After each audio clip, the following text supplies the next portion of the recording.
How to make trifold template on Microsoft Word. First, you have to open your Microsoft Word.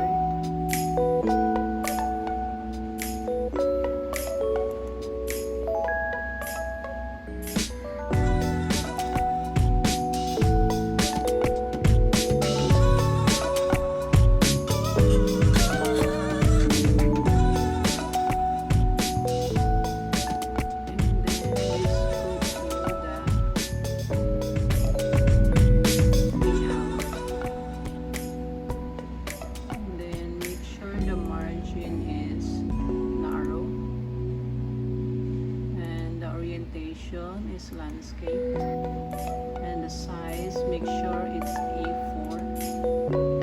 Column, make sure it's 3.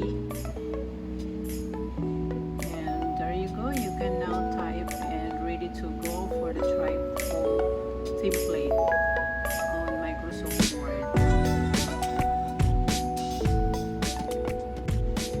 Here is my example of trifold template that I made.